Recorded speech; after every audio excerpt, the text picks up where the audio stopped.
Good morning, guys. I'd like to welcome you here in Studio 1 on the second day of Hackers Congress Parallelní Polis in Prague. Before we start today, you may see this wonderful picture that my colleague chose to welcome you in here. This is Czech Prime Minister. He was on that time just taking care of finance of our state. And we tried to learn him how to handle Bitcoin. You know, it wasn't much successful, as you can see on that picture. And I think that was 1 year after this moment that he said into media that he don't know what Bitcoin exactly is and don't think that anybody use it. So we weren't successful at all, but I hope you will learn much more here on the Congress. But now I would like to introduce the first speaker of the second day.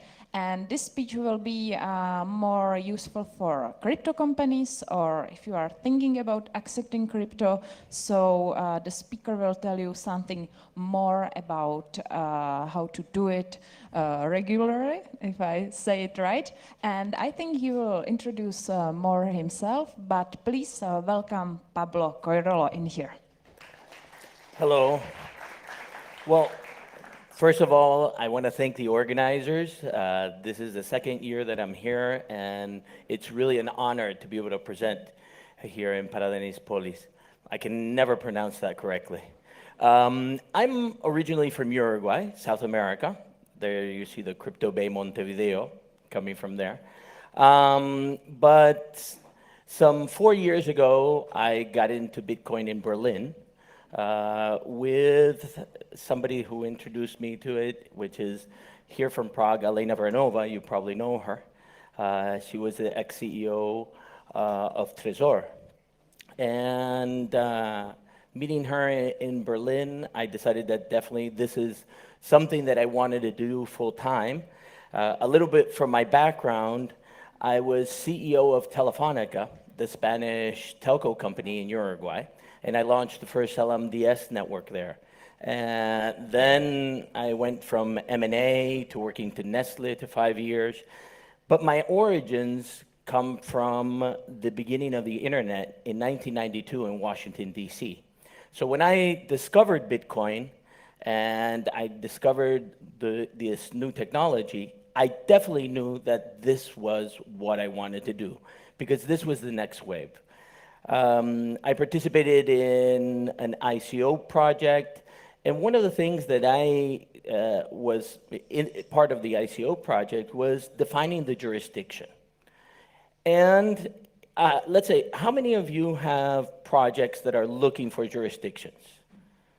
Okay, good, good. I hope that today you will be much closer to understanding what are the jurisdictions which are crypto-friendly and which are the ones that are going to be crypto-friendly in the future.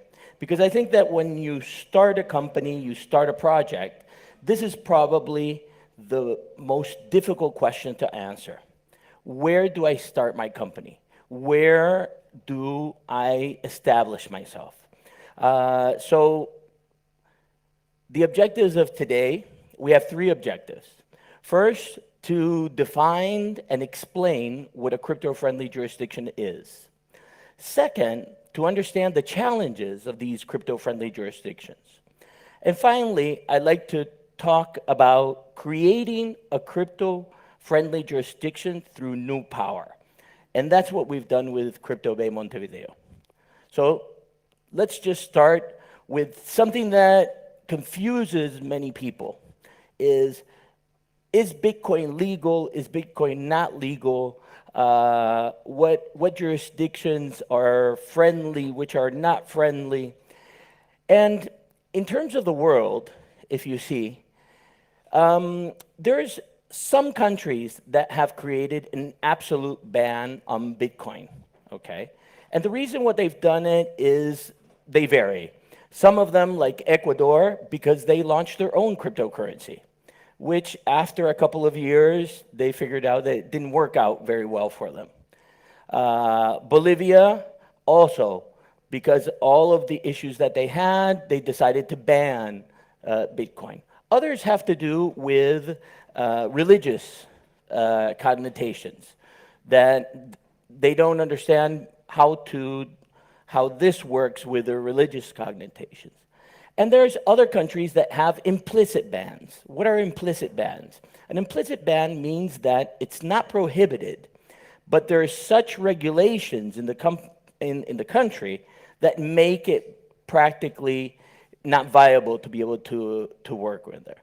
And then there's countries who have changed courses. This map is from how much net, and at the time, Russia, it was illegal to be able to trade in Bitcoin. And Russia recently has changed course about that. So what we have here is there's a lot of uncertainty in the world in terms of what you're going to do and which jurisdiction to be in. Now, where are we today in terms of all of our world, all of our cryptocurrencies, everything? What does it mean in the world? So I decided to put up this one, which really makes, it gives you the idea of how relative we are with respect to the total money supply. We are one step above Jeff Bezos and one step below Amazon. So when we analyze the crypto-friendly jurisdictions and we analyze the impact that cryptocurrencies have in the world, let's keep this in mind. And something that you're going to see in the next graph is, this graph is from September 17th, 2018. This graph is from February, and you'll see that the market cap here is 470 billion. So we went from 470 billion to 200 billion in a couple of months. This also explains the great variation that we have in terms of the cryptocurrency market. And the reason for this is not because does not work. This is because this is new. Everybody in this room, even though now, you know, when I started 4 years ago, it used to be, you know, that we were the pioneers. You are still the pioneers in this. So this is, imagine that you're in 1998 in terms of the internet. And that's why you have so much variation in terms of market valuation. And we're trying to find the way to be able to develop this technology and get there. Whoever tells you that they know where this is going, it's the first sign of alert. Because in 1998, when we were in the beginning of the internet, and I started in 96, my first company, we had no clue.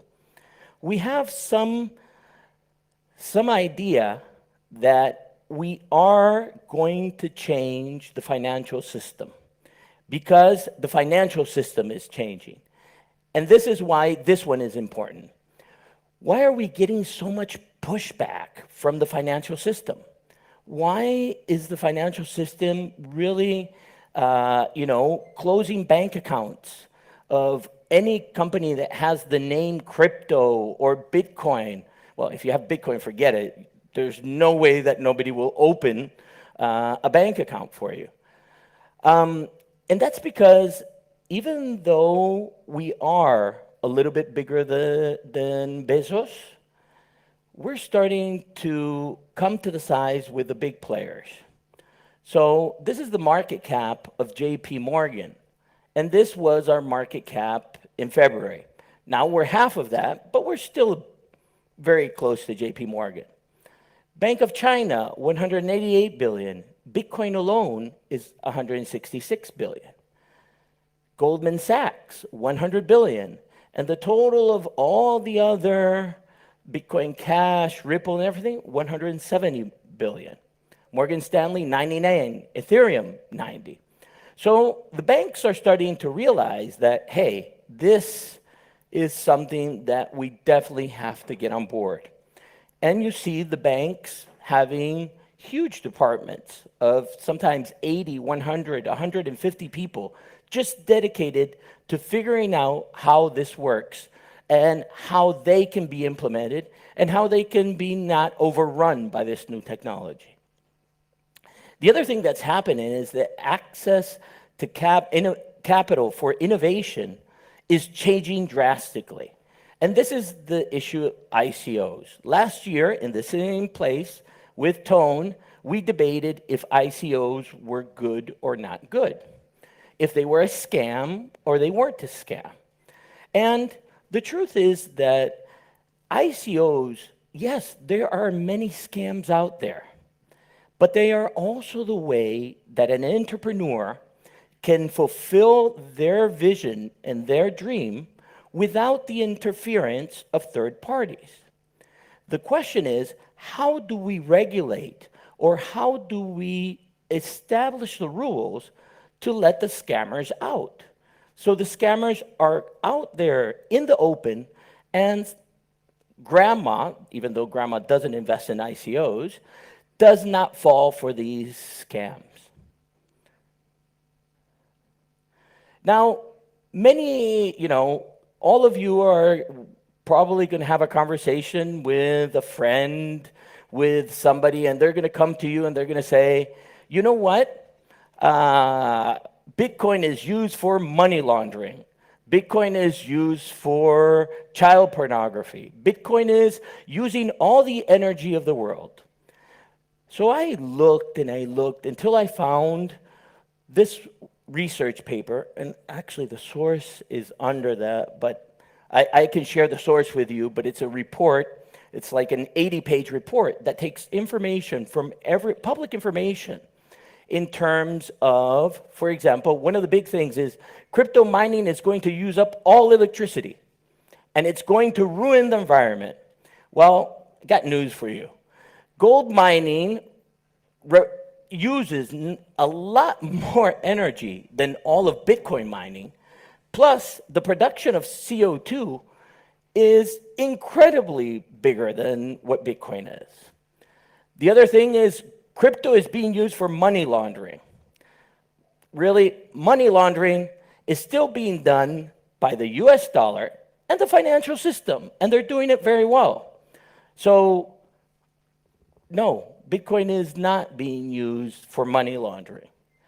Crypto is being used for scams. Well, institutional fraud is 3.8 trillion a year in fiat currency. And yes, we've had our Mt. Gox, we've had our issues, and we are at $500 million. So what I like to do is always when somebody tells me that this is a scam, is respond with facts. Because when you respond with facts, then they have nowhere to go. And, always when I give a presentation, just the financial system just gives me a gift right before the presentation, either the Panama Papers or it's the, it keeps on giving and giving. So this guy is named Thomas. Okay?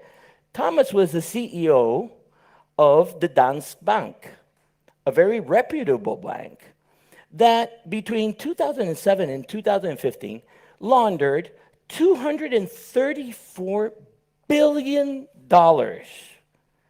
This is like saying a 100-story building passed through the center of Prague and nobody saw it. Okay? So, and this is what I really like. It's clear that Danske Bank has failed to live up to its responsibility in the case of possible money laundering in Estonia. I deeply regret it. And that's it. How many people, let's just take a vote. $234 billion were laundered. How many people do you think are going to go to jail? Exactly.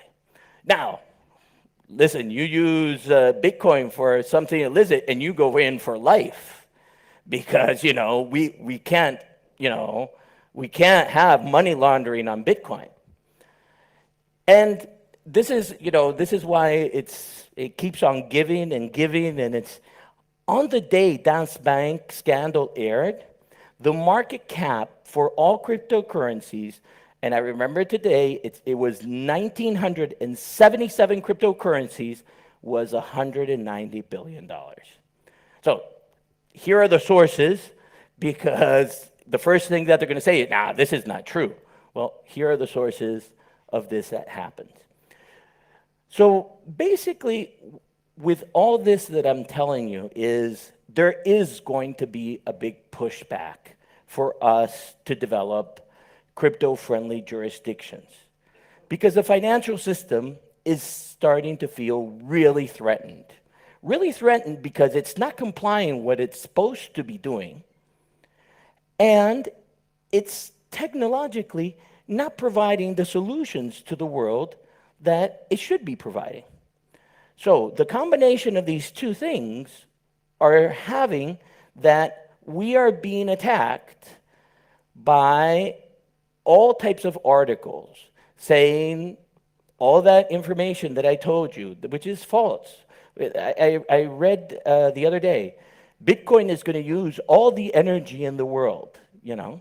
So what the best way to counter all of these things is being informed.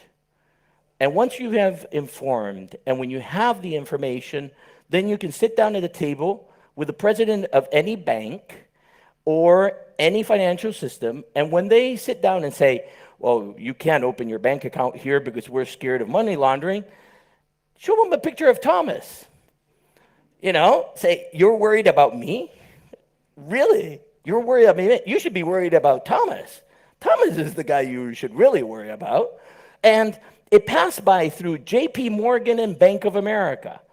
And to make full disclosure, JP Morgan did cancel their relationship with Danske Bank in 2013.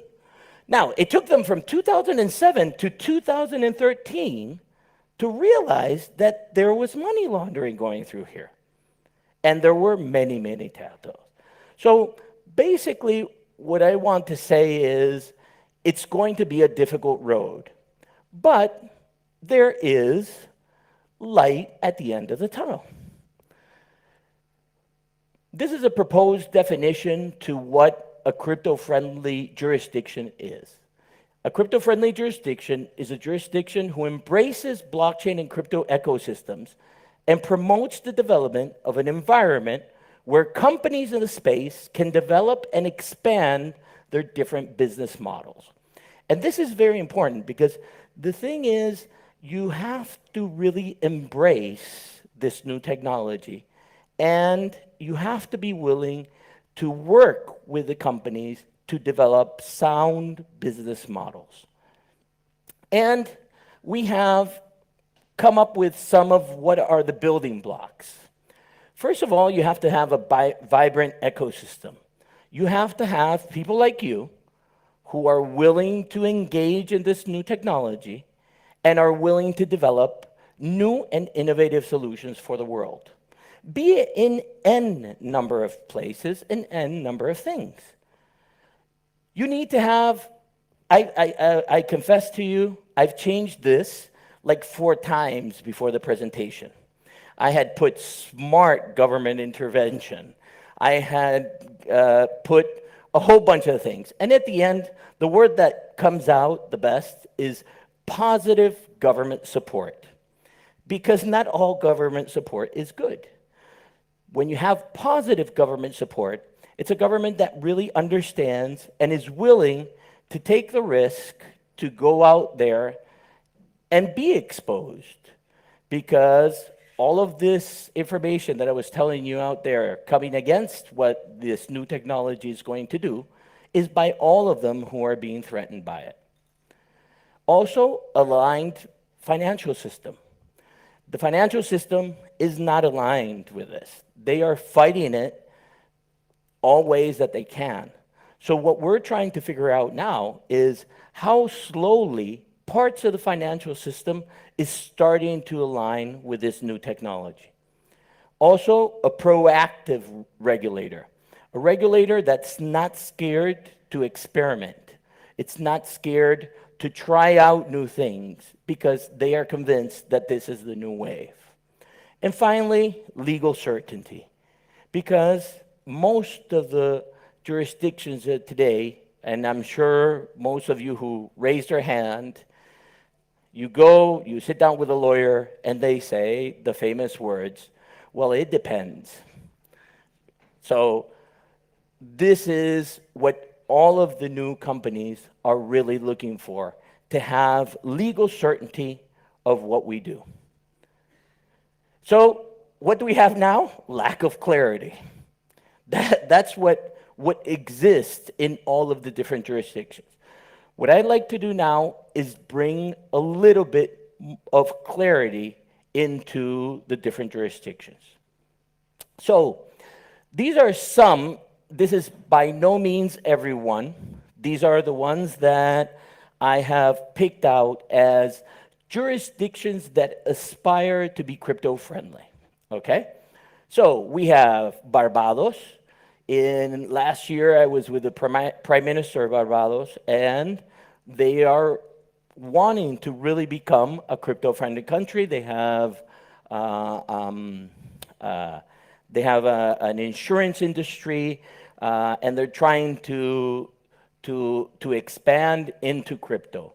Belarus, Estonia, Jersey, Gibraltar, Liechtenstein, Luxembourg, Malta, Singapore, and Switzerland. So these are all jurisdictions that are all aspiring to become crypto-friendly, but they're working at different speeds and have achieved different things. So we come up with this graph here.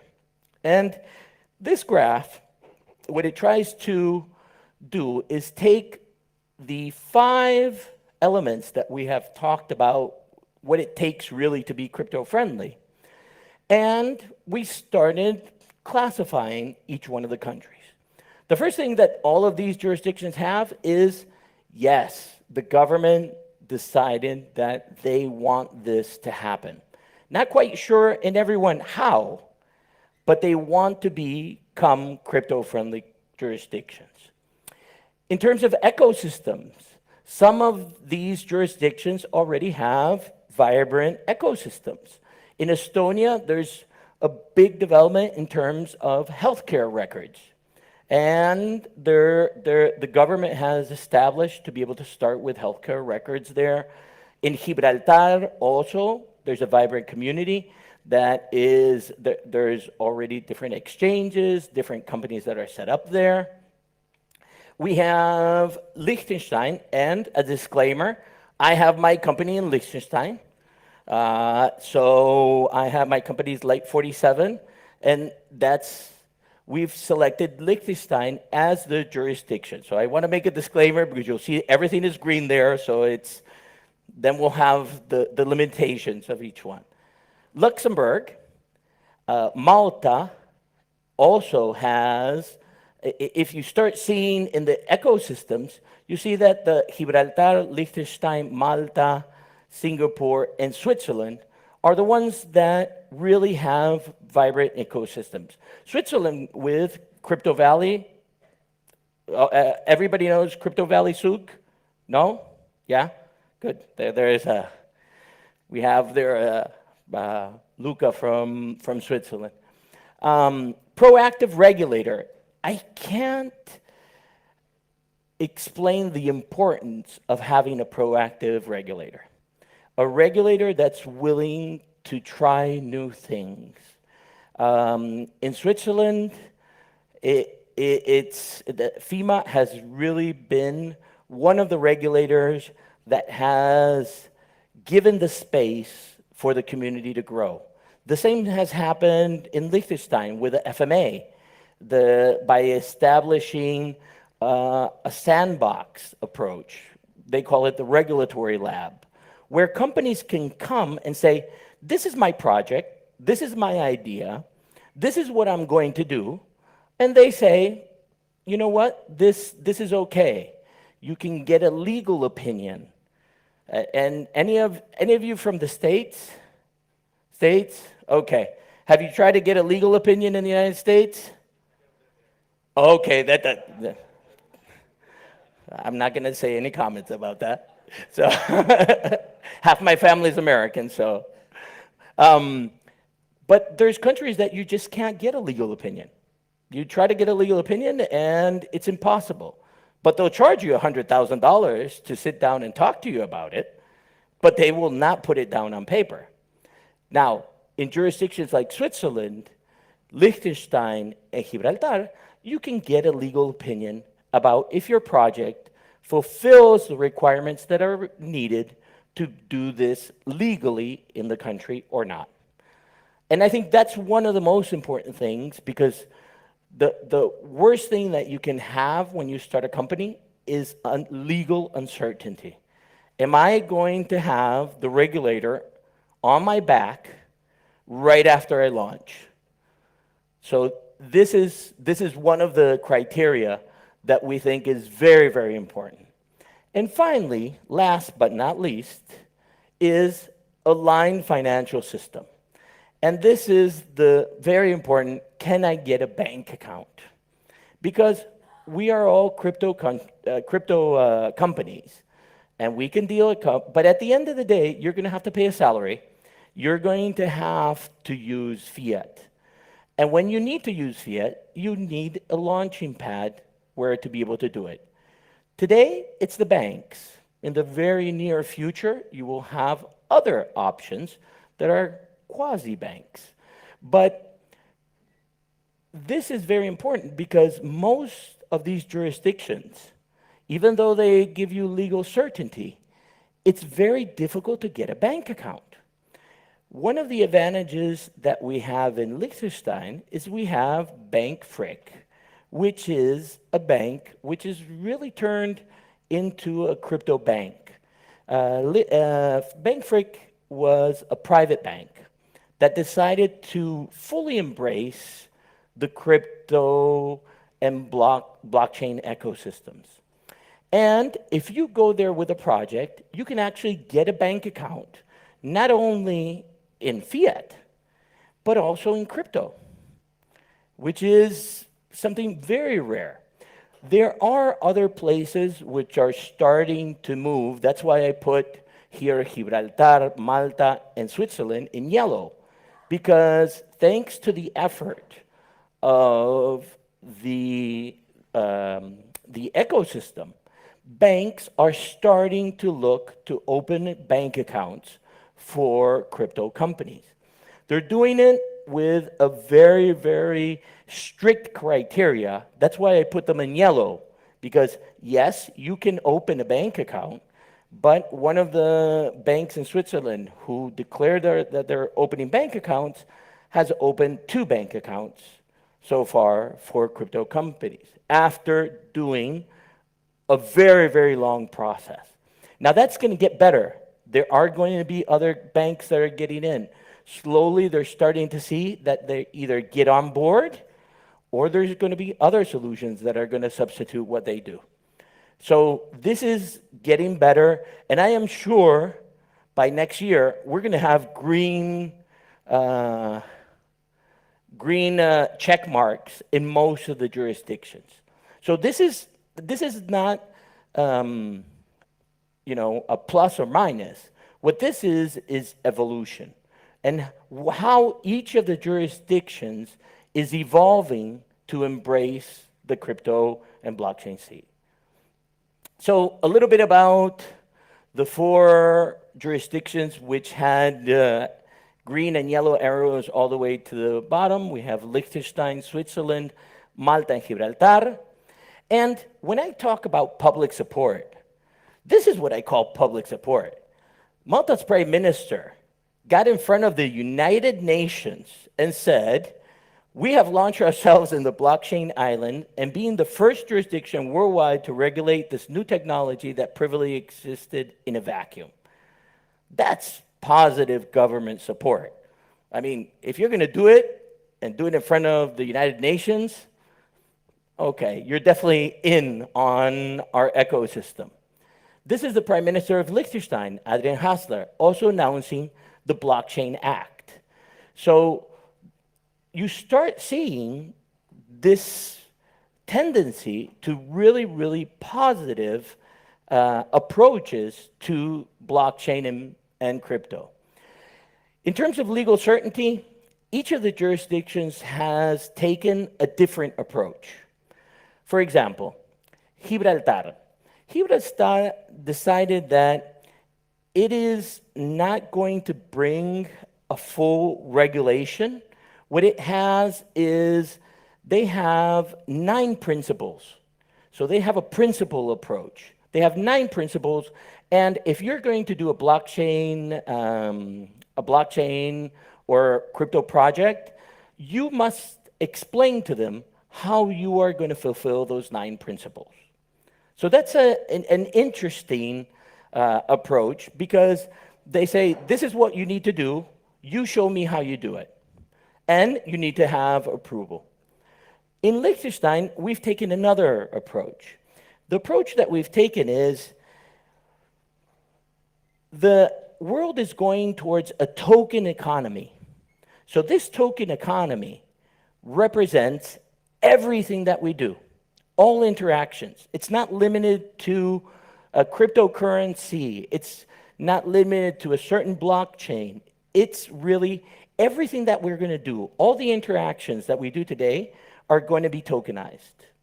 And that's how we are going to approach it. So it's a functional approach to legislation. And the Blockchain Act contemplates the whole concept of the token economy. So it's I think, a very forward-thinking type of legislation, because it's thinking of all of the interaction in between all the actors. Malta's approach is they've decided to come up with 3 bills that regulate mainly ICOs and exchanges. They want to become a center where exchanges come and put their base. Binance has been there. Binance also has come to Liechtenstein. So what they've done is they have 3. One is the Virtual Financial Assets Act, and this basically regulates how ICOs are done. Then they have the Malta Digital Innovation Authority Act, is that they create an authority that does the regulation for everything in the world of crypto and blockchain. And finally, the Innovative Technology Arrangements and Services Act, which is basically, this relates mainly towards exchanges and how exchanges work. And in Switzerland, FINMA has issued ICO guidelines. Basically, what they've done is, if you do an ICO, you need to present an ICO proposal and wait for a no action letter. And they've done a classification of tokens. So they classified the tokens into payment tokens, or cryptocurrencies, utility tokens, and asset tokens. And what they've said is, if you have an asset token, then basically you have to follow the securities laws. And if you are a utility token, you don't have to follow exactly the securities law. They also have something called hybrid tokens. A token can be a utility and a payment token. And it can be a security and a payment token. So it's as you see, each jurisdiction has adopted a different approach. None of them are better than other. I think that each one really depends on their environment. And when you're looking to what jurisdiction you're going to go to, I think it really depends on what your business model is and what type of business that you're doing. So I'm just going to very briefly tell you about the blockchain Liechtenstein. How are we in time? I have 5 minutes? Oh, good. Well, very quickly. Blockchain law in Liechtenstein, it has legal definitions of the essential elements of the token economy. So it defines all the elements of the token economy. The token is the basic element of the token economics. And just to give you an idea, this is the same concept than when world trade was transformed, when the container was introduced. Basically, the container serves to put any type of products into it and ship it around the world. That's the same concept in terms of the token. The token itself is the shipping container. What's inside the token is really what gives it the value and the differentiation. Also creating legal certainty when buying tokens, bankruptcy regulations, definition of minimum standards for central service providers, minimum standards for a token emission, and procedure and rules for government supervision. That's a very brief, and I'm sorry that I'm going around.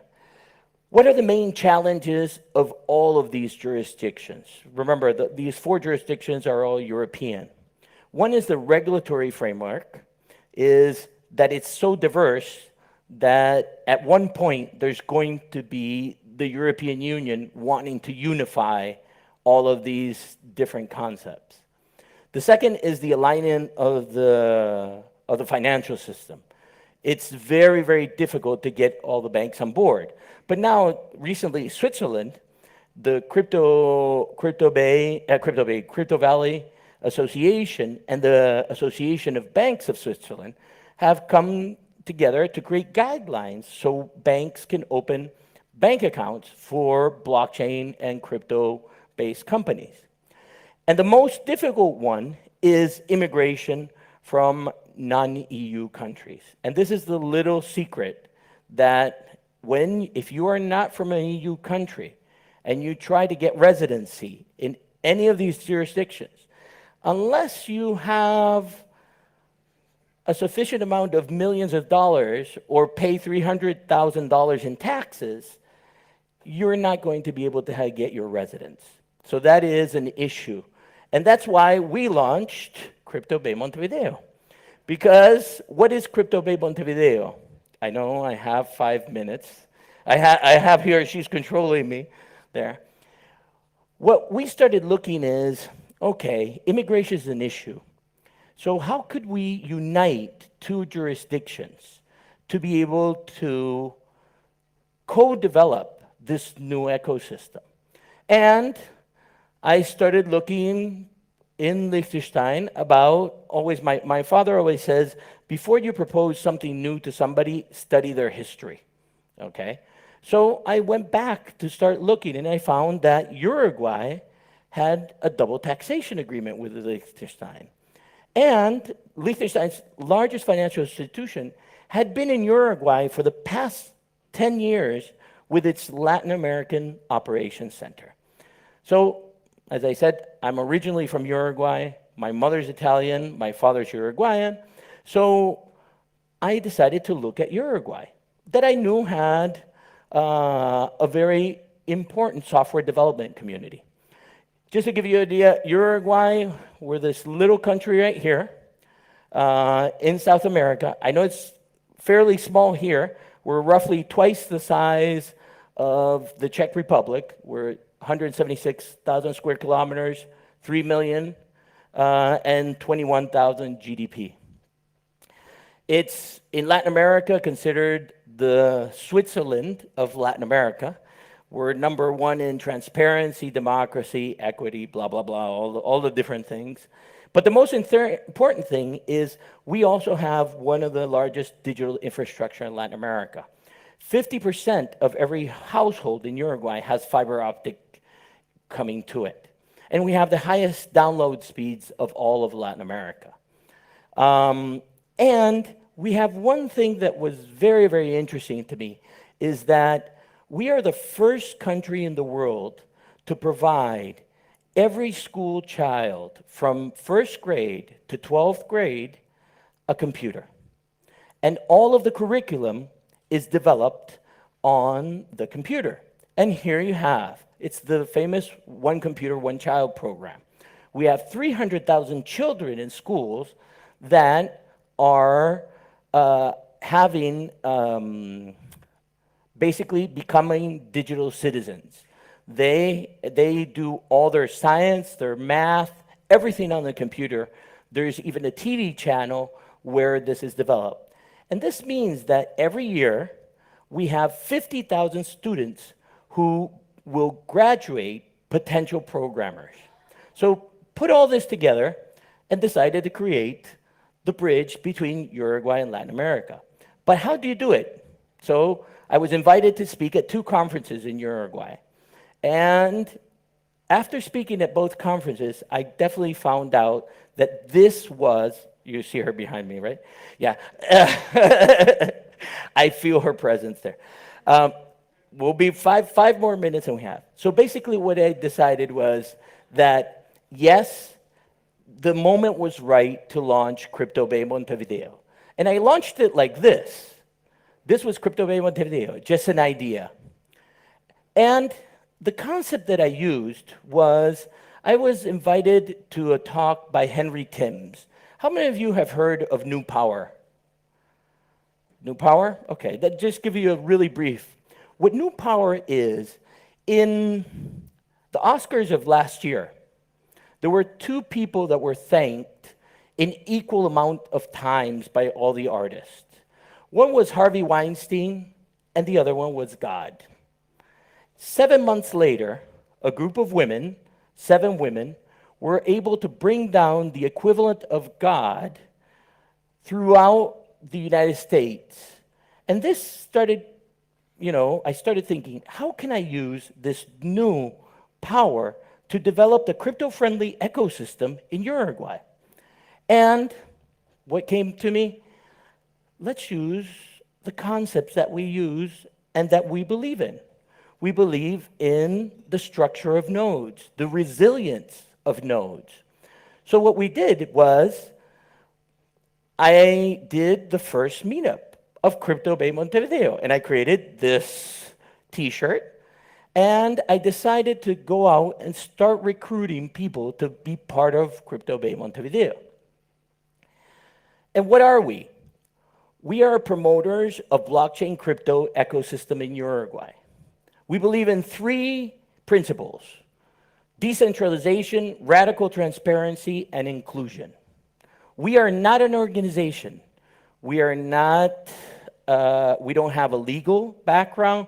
We are just a group of people that want to create Uruguay into a crypto-friendly jurisdiction. And we are a community of doers. We organize in coordinating nodes and act as catalysts in their communities and impulse the creation of awareness and education on blockchain and crypto technologies. We believe that together we can transform Uruguay into a crypto-friendly country. So, what have we achieved in 1 month? This has been done in 1 month. We've set up coordinated nodes. Each one of these nodes is a reference in their area. Because if we're going to make this into really mainstream, what we need to do is, yes, of course, we need to have programmers, but we also need to have agriculture engineers that start to explain to other agriculture engineers how this is used and how this technology is used to be able to trace meat from the calf to the butcher. We also need business people. Ignacio Del is the CEO of the World Trade Center, a duty-free zone that has 10,000 people working on them. Martín Dobat, International Platform Node, is the CEO of Sonamerica. Enrique Topolevsky, the academic node, is the head of innovation of one of the largest universities in Uruguay. So I got all of this team together, and each one are acting as independent nodes. We also got ambassadors, and we got some interesting ambassadors. Gabriel Kurman, co-founder of Rootstock. Magdalena Ramada from Willis Towers. This is my brother who's in New York. Marco Benitez, who's from Crypto World SUG. All of them Uruguayans. What's happened? We've created, and in reality there's 12, because there's 10 that are thematic, academics, interior, blockchain, communications, legal, energy, social responsibility, agriculture, business, and diversity and entrepreneurship. All of these were created in 1 month, and each one is having active discussions of how to use blockchain and these new technologies in their areas. And the interesting thing is, who's getting into this? The people who are getting into this are people from the government. the people from businesses, the people from banks, because you're not discussing what blockchain is. They're discussing how do you apply blockchain in each one of the individual areas. And what another phenomenon that's happened is we've suddenly gone from 5 meetups about blockchain in the last 2 years to 1 meetup each month, arranged by each one of the nodes. So we've had, this is the first node, Energy, was on the 4th of October, on the 11th, the legal node, on the 19th, Crypto Bay. And what do they discuss? They discuss, for example, in the legal node, how to accept Bitcoin in Uruguay. So companies that want to accept Bitcoin sit down in the legal node, which is full of lawyers, which come up with solutions of how to use the current legislation to be able to accept Bitcoin for their businesses. So what have we done? We have a website. You can look at cryptobaymontevideo.com. Unfortunately, right now it's only in Spanish because it's 14 days old. We've done strategic alliance with Blockchain Spain, Blockchain Iberoamérica, and La DICONF.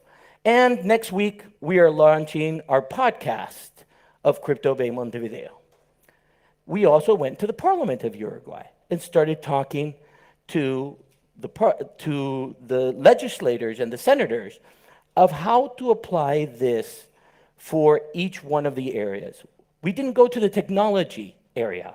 We got together the people who were in agriculture, the people who were in health, the people who were in different areas, responsible for those areas, and started explaining of possible solutions that could be implemented in the Uruguayan government. And these are companies companies and associations that support us. Finished. Thank you. Sorry, that was really quick. You're welcome. Okay, now, thank you very much, Pablo, for your speech. Muchas gracias por tu habla. And we have a little bit time for one question. So if anybody have a question here, you are lucky today. Thank you. I wanted to ask, how do you see the European Union in terms of regulation? Are we too slow, or will we be able to catch up someday? Well, I mean, all of these jurisdictions are part of the European Union. So, except Switzerland, Liechtenstein is part of the European Economic Area, okay? Malta and Gibraltar. So, basically what's happening is, what will the European Union take as an example of all of these different approaches towards legislation? Will they take the Malta approach? Will they take the Liechtenstein approach of a token economy? Or will they take the principles approach of Gibraltar? So basically I think the European Union has advanced. France has just said that it was going to do something in terms of ICOs. So I think that Europe is the area, the economic area, that is most forward-thinking in terms of this new ecosystem. Does that answer your question? Yeah, thank you. Okay, I'm sorry we don't have any more time for questions, but I hope you will stay sometime here in the Congress. Here, no problem. Okay, so anyway, thanks once again, Pablo. Thank you very much. Thank you for your time. And if you would like to stay here in Studio One, we will have a panel discussion that will moderate Pavel Lupták, and it will be about anonymous cryptocurrencies. So if you are interested in this topic, you can stay here or go to another speech that is led by Pavel